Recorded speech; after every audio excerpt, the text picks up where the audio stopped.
আসসালামু আলাইকুম। সামনে মনে হয় ইউপি নির্বাচন, ইউনিয়ন পরিষদ।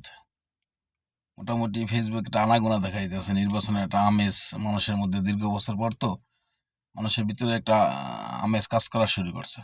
একটা আনন্দ, একটা আলাদা ফিল করা শুরু করছে। ইউনিয়ন পরিষদ নির্বাচন, জাতীয় নির্বাচন শেষ হয়ে গেছে। নির্বাচন যেমন মানুষের ভিতরে একটা আলাদা স্পেশাল কাজ করে নির্বাচনের সময়। ভোট দিতে পারা সব লোকজন মানে চাকরিজীবী এমএসএমে যারা আছে এরা একসাথে দেশে আসা, একসাথে বৈশা গল্প আড্ডা, অনেকদিন পরে দেখা, মনের ভাব প্রকাশ করা, সবকিছু মিলে নির্বাচন একটা দারুণ একটা স্পেশাল একটা আমেজ তৈরি করে। সকল জাতীয় নির্বাচন, পৌরসভা, সিটি কর্পোরেশন, ওয়ার্ড পর্যায় থেকে ইউনিয়ন পরিষদ সকল নির্বাচন, যাক আলহামদুলিল্লাহ দীর্ঘদিনকার শাসন শোষণের পরে বাংলাদেশের একটা জাতীয় নির্বাচন হয়েছে, নতুন সরকার গঠন হয়েছে। এখন সামনে পর্যায়ক্রমে সিটি কর্পোরেশন, পৌরসভা, তারপরে উপজেলা, পৌরসভা, তারপরে ইউনিয়ন পরিষদ, ওয়ার্ড মানে কাউন্সিলর থেকে শুরু করিয়া এ টু জেড সব কিছুই ধাপে ধাপে আর কি শুরু হইব। যখন সামনে রমজান, পবিত্র রমজান আজকে শেষ আমাদের সৌদি আরবে, বাংলাদেশে 29, আমাদের 30, জুমাবার ইনশাল্লাহ আগামীকাল জুমাবার পবিত্র ঈদ উল ফিতরের ঈদ শুক্রবার সৌদি আরবে। তো ঈদ মৌসুমটা আসলে আর কি একটা এরকম সবার ভিতরে একটা আলাদা ইমেজ কাজ করে। অনেকেই এখন অনলাইনের যুগ না, ফেসবুকে বিভিন্ন পোস্ট করে, বিভিন্ন করে। আমি 2-4টা ছবি পোস্ট করানো অনেকে আমার কমেন্ট করছে। হ্যাঁ, মেম্বারের গ্রান্ট পাইতেছি, আমার এক কলিগ আছে মনিরে কমেন্ট করছে, অনেকেই করছে শুভেচ্ছা, ঈদ শুভেচ্ছা দেওয়াতে মনে করছে হয়তো বা নির্বাচন করব, কিছু একটা করব। আমি প্রবাসে আছি, যাই কিরকম আমার মতো অনেকেই আছে আর কি। দেখি সামনে কি হয়, নির্বাচন সামনে। তা এই যে একটা অনলাইনে একটা আলাদা প্ল্যাটফর্ম, যে অনলাইনের প্ল্যাটফর্মটা, এটা একটা আলাদা একটা মজা। নিত্য নতুন লোকজনের চেহারা দেখা যায়।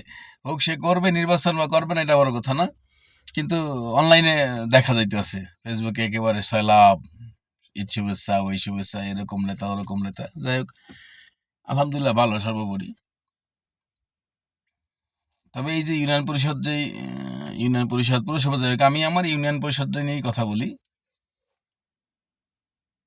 ইনশাল্লাহ নির্বাচন যদি হয়, দিনক্ষণ তো তারিখ এখনো হয় নাই, তো যদি আল্লাহ যদি কোনো রহমত করে, যদি আল্লাহর হুকুম হয়, যদি একবার ইউপি সদস্য হওয়ার কোনো সুযোগ আসে জীবনে, তাহলে পরিষদের ঘুম নিতে সব আরাম করে তুমি ইউনিয়ন পরিষদের, এটা নিশ্চিত।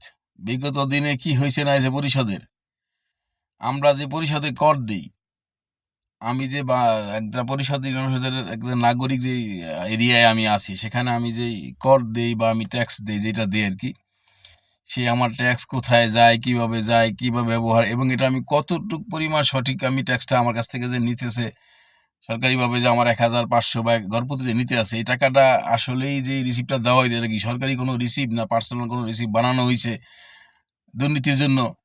ইনশাল্লাহ এ টু জেড, জন্ম নিবন্ধন, ভোটার আইডি কার্ড তো উপজেলার নির্বাচন কমিশনের আন্ডারে, ইউনিয়ন পরিষদের জন্ম নিবন্ধন, এক একটা জন্ম নিবন্ধন থেকে কত টাকা নেওয়া হয়েছে, কেন নিছে, এটা সরকারি ফি কিনা, এর সকল ডকুমেন্ট দেখাইতে হইব 100%। যদি এরকম একজন ইউপি সদস্য হেয়া বয় যে তুই আল্লাহ হিসাব দে, বিগত দিনে সচিব সহ সবাই যারা কর্মকর্তা কর্মচারী আছে ইউনিয়ন পরিষদের, এই টাকাগুলা যে তোমরা নিছো জনগণের কাছ থেকে, যে টাকাগুলা নিছো, কিসের টাকা নিলে? একটা জন্ম নিবন্ধন করতে কয় লাখ টাকা লাগে? হাজার হাজার টাকা নেওয়া হয়েছে, হাজার হাজার টাকা। এরকম হাজারো কমপ্লেন আছে। পরিষদে কর দিছে, ট্যাক্স দিছে, কি নাগরিকদের সুবিধা দেওয়া হয়েছে? ইউনিয়ন পরিষদ একটা নাগরিককে কি সুবিধা দিছে, এরও হিসাব নেওয়া হইব ইনশাল্লাহ, যদি আল্লাহ হুকুম করে, যদি একবার হয়েই যায় আর কি, এরকম কিছু যদি রিজিক আল্লাহ রাখেই, তাহলে ইউনিয়ন পরিষদের দুর্নীতি আছে সব একেবারে একটা নারী নক্ষত্র বের করে নিয়ে আসা হবে ইনশাল্লাহ, এতে কোনো ভুল নেই।